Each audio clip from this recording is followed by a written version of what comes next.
Wonderful. I'm here with Raimi Gbadamosi and Ingrid LaFleur. Both of them had keynote lectures yesterday. Very exciting, interesting topics, both very different and both very, with very different perspectives and very different approaches. One was more, I would say, not really pessimistic, but more realistic, pragmatic view on the use of technology in Africa, especially in South Africa.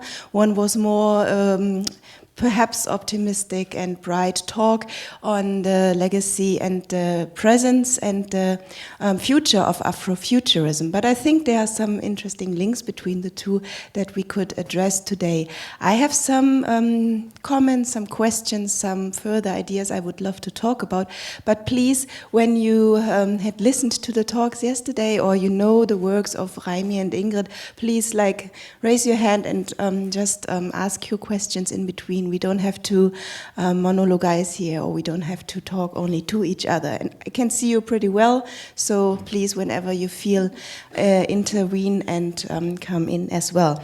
So my first interest would go actually to Ingrid, because since I also work in a museum and we have a huge collection, there is a short moment in the trailer you showed yesterday, the Black Panther trailer, where there are some guys standing in front of a vitrine. And I think in the vitrine I couldn't really see what is inside, but it looked to me like, let's call it African objects, and this was an intriguing moment for me because I thought, okay, what are they doing there? What are they searching? What are they researching?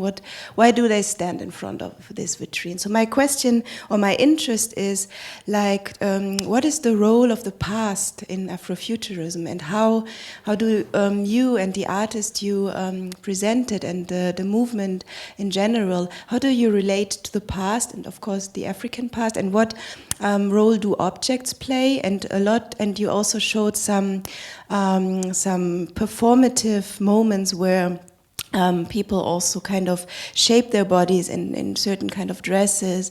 How do objects and how do these also technologies come into play in Afrofuturism related to the past or the African pasts?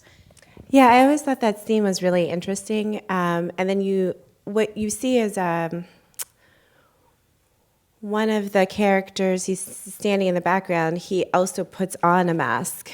So that was like a moment of transformation. Possibly in that transformation, he's gaining more power, right? And he's feeling more confident. And I think that that's what happens when we're pulling from the past. Ife Bess, I showed him with the Detroit African Funkostra yesterday. He's the one who plays on different African drums. He always wears a mask, an African mask that so it's more like a touristy mask, so he paints them and he wears that. And for him, that is a moment of, not just transformation, but just kind of becoming more aligned with his ancestors. So it's this constant conversation he talks about having, and that he's always in tune with, and it always flows through him at any point in time. So he makes artwork as well, and so he'll just keep making artwork, and he'll never be disrupted. And he talks about that, how nobody can enter that space. So it's less of a sacred space or protected space. It's just so powerful you can't disrupt it. Within Detroit, Bryce Detroit is really the one who always reminds us of being grounded within this definitely our own relationship to our Africanness. And, being Black American, that's a very unique relationship. You're kind of constructing that. You're pulling from different cultural modes of being that have already existed within family, within language, within food. And you're kind of piecing it together. And in that comes that kind of grounding. that is necessary. So as much as we are connected to our ancestors in the cosmos, it is very important to remain grounded in our Africanness, because that helps us keep us closer to our earth and to each other, and that keeps that connection going. And Afrofuturism helps to kind of reorient how we connect to our past. It creates a different kind of portal, so that it's not, as a Black American, always through this negative, we were victims, transatlantic slave trade. We can move into an ancient past, go even beyond in Africa, if we choose to, and that is really liberating all into itself. So you can choose which paths you can access. And that is really a personal thing, but that is what creates that point of identity that Bryce Detroit talks about, that helps to kind of reorient yourself in the now, and thus creating these kind of futures from that point, of identity. I think what you just mentioned, the last point, the moment of choice, I think is important here for my view, because often maybe we think of this relationship to the past also in relationship to trauma, and then in this case, if it's like a traumatizing past, you don't have the choice to kind of choose the past you want to work with, but the past is kind of haunting you or choosing you. So, and this brings me to my next question, because I was also wondering, when you presented the artworks of your friends yesterday, and sorry, I forgot his name, but one was speaking about the African ancestral identity. This brings me to the question, how would you say Afrofuturism relates to other, like, recent movements that deal with Black identity politics, such as the post-Black movement, like saying, okay, identity liberals on one side, identity conservatists on the other, and how can we not longer be caught by the very own trauma, but how can we choose a past that we want to work as? How would you relate this, like, perhaps more, would you say Afrofuturism and the post-Black movement are two very different kind of directions, or is there a possibility also to combine, like, this, and how is Blackness actually conceptualized in Afrofuturism? Yeah, one thing that I've always loved about Afrofuturism, and I think that this is what makes it kind of seductive, is that you can I think it does give a different texture of Blackness. I talk about with my project Afrotopia, I wanted to introduce Afrofuturism to Detroit because Blackness is really conservative and is defined in a very particular way, meaning you have to have your straight hair, you have to dress a very particular way, and so if I have piercings and I have locks and I have afro, like I'm wild or I'm bohemian, and that kind of is outside of what is a proper Black person. Afrofuturism helps to create the space for you to be whatever you want to be and to look the way that you want to look. And I think that kind of freedom is really great. But what ends up happening, it's so liberating that you almost can't really define Blackness in that particular way. It just kind of opens the door so much that you can't say, you know, a Black person does this, because in Afrofuturism, a Black person can fly, or a Black person knows the rituals for healing.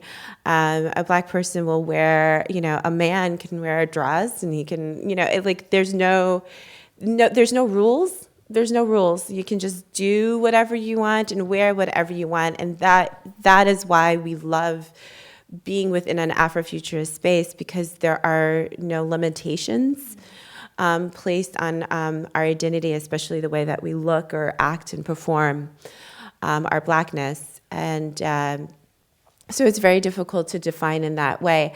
But you know, there's a difference between Black body and Blackness. And so with Afrofuturism, I'm really more focused on liberating the Black body. Blackness is, it's for us to shape and to mold and to, it's ever evolving. But the Black body kind of remains in this one space in our minds and in the physical space within the United States. And it's most difficult to change perceptions on the Black body. Afrofuturism creates this non-threatening space to have that conversation with people who are not Black and who might have their own perceptions of the Black body. But it is the Black body that is being attacked, that is being oppressed, and that is where the real work begins. So it's almost as if, Blackness becomes the fun part, but the Black body is where it's really serious because it's a life or death kind of situation. Thank you, Ingrid. And also thank you for bringing in the question of the body, because that also relates to my question that I have for Raimi. Yesterday you spoke a lot, not only about the future, the positive future of technology, but you also spoke a lot about the restraints and the problematics that come with it, and also the choice and non-choice we have when we have accessibility or not accessibility to the machines, to the devices, to, for example, internet, etc. So, and how would you say do technology, in your experience also in South Africa, and the new kind of softwares and hardwares that are developed on the continent, how do they relate to the body? Do they also, from your perspective and experience, bring the body in? Or is body and technology something that is considered to be separate from each other? Or would you imagine that there is a future of technology more as body extensions? How do you see the relationship between body and technology from your experience and your imagination as well? I think it's worth starting from the realization that very little hardware is being produced on the continent. Practically all of the hardware that is used on the continent is made in other parts of the world and it's imported.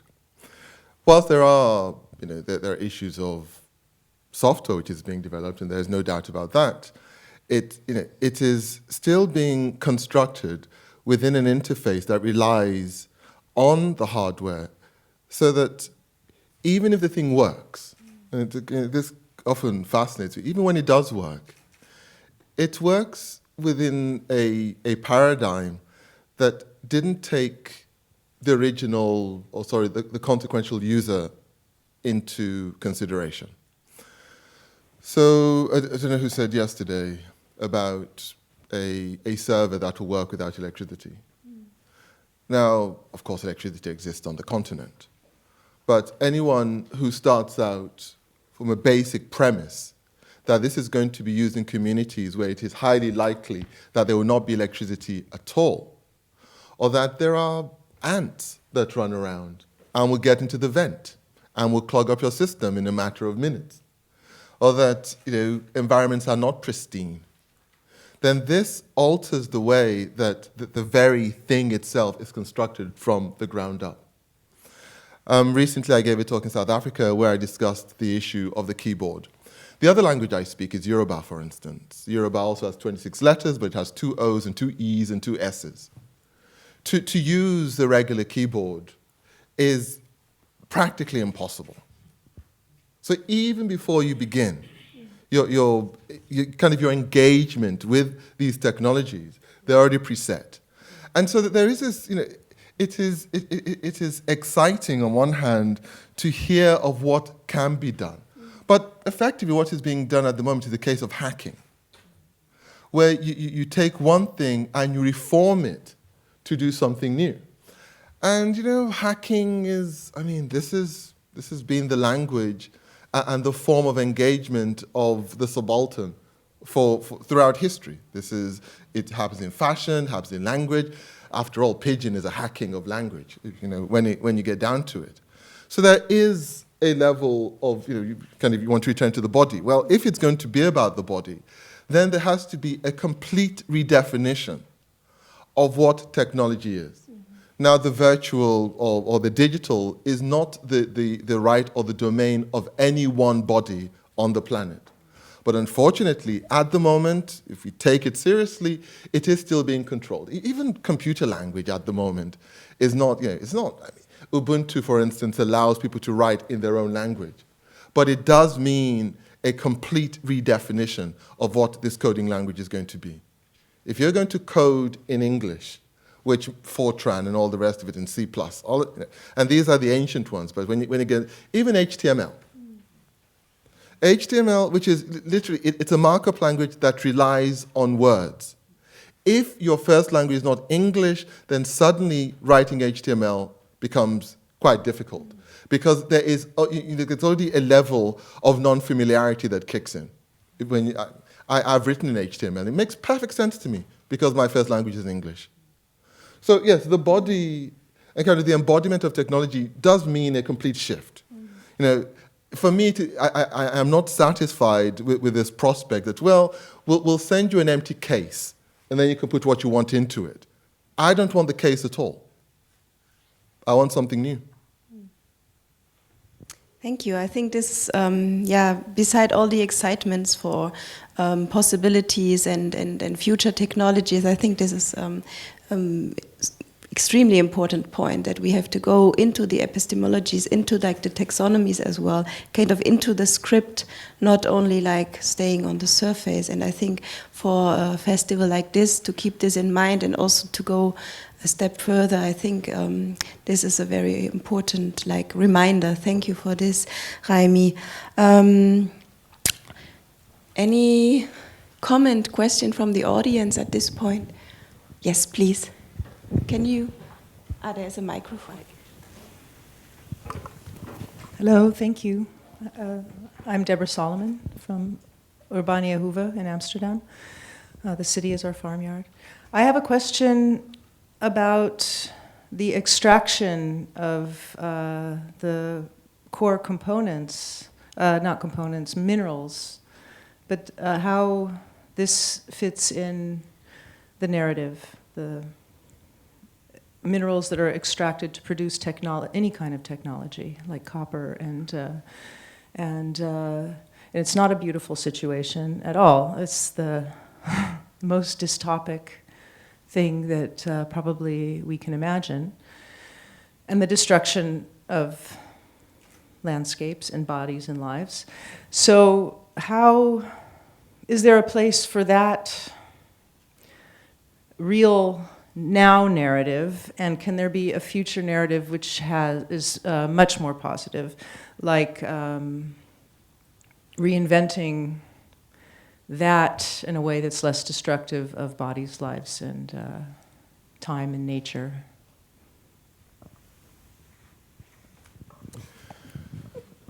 As you spoke, the word intoxicating kept on running through my mind, and there is an intoxicating reality to technology, at all levels.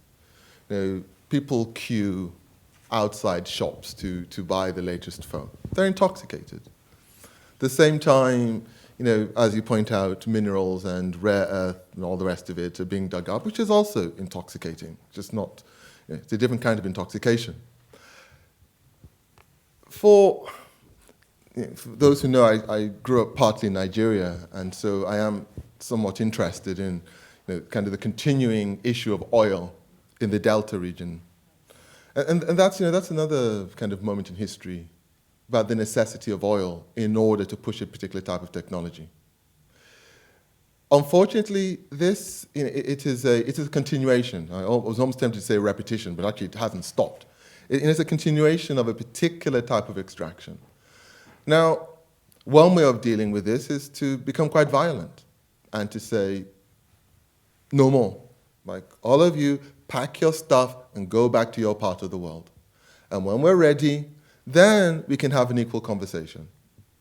But unfortunately, at the moment, that is not where geopolitics is. Multinationals buy the rights to land and to extraction, and they go in, and a few people in those countries sign their part of the agreement, which allows them to buy expensive flats in Belgravia and Lamborghinis. And that's the reality we face. So yeah, I think it's great to imagine some future world, but you know, for the next 50 years, I can rather positively say that it is going to be a case of scarred earth, and in the end, you're kind of these wastelands in different parts of the world, until the revolution or the violence begins that stops that level of extraction. Other than that, I'm afraid it's business as usual. And the people? The people. That mind. I mean, come on. I mean, you know, they're Where does technology fit in their lives? I think that the people, and I say this, knowing, I don't know if this is being recorded, but let's put it this way. The people do not matter. You know, there may be a few people who say, look, there are, you know, individuals who are mining and are dying underground. But for most people, they do not want to know that there are people dying. They're not remotely interested. And so, yeah, I hear you. And of course, the people, it is a tragedy that people are going to die underground, that they're going to be poisoned through the mining process. But for most of the people who are eventually going to this technology, they do not want to remember that their lovely iPhone, and I have an iPhone in my pocket, by the way, before I point fingers at other people. We all want to forget that in order to hold this rather beautiful item in our hands, there is a cost, and a deep cost, attached to it. So the people, I mean, yeah, the people. I live in South Africa. People here, you wander around, I'm sure people want a diamond on their next engagement ring. They don't want to think about the people. This kind of came up recently in a conversation about solar power. So we have all these solar power panels that we want to put up in different neighborhoods, and it's super exciting. We're going to be off the grid. And then someone was like, yeah, but the material to create the solar power, do you know about the story about that? And at that moment, I didn't know. You don't really think about it because you're so focused on making sure people have electricity or have some sort of power, making sure that it's healthy and it's sustainable, and you're always focusing on that and these alternative energy sources. And then someone tells you, oh, but it's hurting people, the way that it's extracting from the land, and in the process of that is probably not sustainable, and that becomes super complex because in Detroit we have solar power panels, and people need power, so it's not a black and white kind of situation. And until we can figure out another way to power that we have access to that resource, right? Then, at the moment, this is what we will be using because this is what we have. And we're in a system, a government system that really doesn't it does not care about the people at all, not at all. Hence the reason why I ran for mayor. So we're trying to protect ourselves and trying to figure out how to navigate these systems and ensure our own safety and health at the exact same time at somebody else's expense. Can I just say one very quick thing? Sure. It is possible to care about the people. It is possible. But the rate of technology adoption and development will slow down radically. Mm-hmm. And if you're prepared for that, then that is fine. If you're prepared to pay the iPhone X, as I spoke yesterday, is going to be about $1,000. If you're prepared to pay maybe $3,000 for the same implement, which hopefully would mean that every single miner is being paid a fair wage, and that machines are put into place where it is not necessary to have people, and that health and safety conditions are going to be in place, and that all of the waste that comes out of extracting those particular items from the earth is disposed of correctly, when everyone's prepared to bear the cost of that, then we can have those real discussions. But as a band, not a band, a choral group I particularly like, Sweet Honey in the Rock, says, are my hands clean when I go to the shop and I buy my T-shirt at 50% discount? And I'm pleased that I got a 50% discount. Are my hands clean? This is a question they ask. Maybe I should reframe my question. I'll just speak loud. Oh, now it's on. I don't mean to put blame. I didn't mean to frame it in any kind of blaming situation. I'm just talking about reframing an Afrofuturist narrative, because if we get down to practicalities and nows, then we get your answer, Raimi. But that seems very unsatisfying because it assumes that capitalism continues. It assumes that everybody will have the same role in our serving economies that serve our global northwestern industrialized economies will remain in this same geopolitical constellation. And using the word constellation, then I think of Afrofuturism and think that that's a freer, a more liberating way of imagining power and agency. And that was more the direction I was hoping that the answers would go. It's not about, ideally, let's think of there's a parallel, not as poetic, to be drawn also in Germany with the Ruhrgebiet and parts of it being reimagined for design and as design and knowledge centers. It's not just this area in Europe. Other parts of Europe have reimagined sometimes just towns like Eindhoven in the Netherlands or Ivrea in Italy or the northeast of England that imagine themselves as knowledge centers. They were industrial centers. They were mining copper. They were mining this and that, or iron ore in the case of Germany. And then they became cultural, gravitational areas. And it's true that a generation or two was lost. But now there was a shift in how these locations, which were polluted, which were serving other interests, reinvented themselves. And it's not particularly poetic, aside from the fact that art and culture played a really strong role in this, probably the strongest role. But I can imagine Afrofuturism as a generator of this for an enormous part of an enormous continent. That's actually what I was more trying to drive the question. Do you see like a future like this? As a part of the African diaspora who actually lives back on the continent, my wanderings continue. Afrofuturism it's fascinating for me, but it is worth remembering that Afrofuturism is about rejection. That the world I live in effectively has done me over, and I reject it. And I need to find some other place. I need to find an explanation for myself, to understand myself. That doesn't mean I remain in the mire, in the mess of my very existence.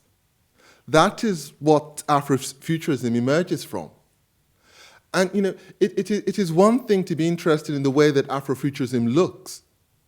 It's another thing to understand what it means for my cousin, for instance, who's American, to go to his neighbor's house where he's lived all his life, and for a new neighbor to call the police because they saw a black young man go through the back door of the house. That is what Afrofuturism emerges out of. It's a way of understanding the world. So, if that is what Afrofuturism is, then, I mean, maybe the minor too needs to, figure out how they escape the mess that they find themselves in. But it does not provide, at least for me, a positivist explanation of the world, because some of it ends up in art galleries for the consumption of people who, through the visualization, may feel they've come to an understanding of what one aspect of blackness is. It's a different reality for me. Thank you, Raimi. We try to respect time.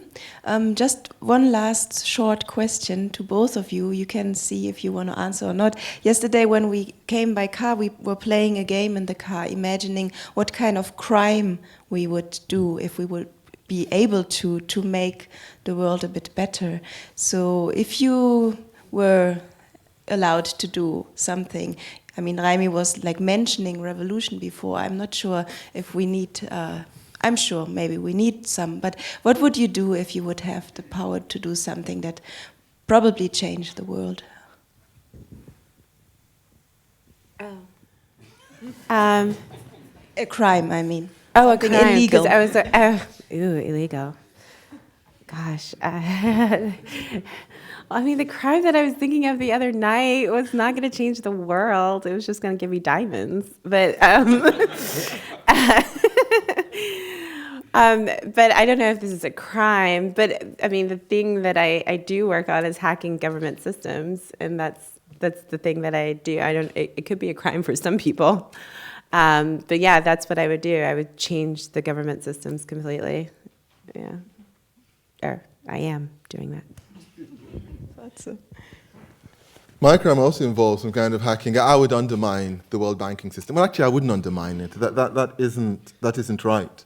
Because I need the world banking system to remain in place. But I would shift, effectively, bank balances.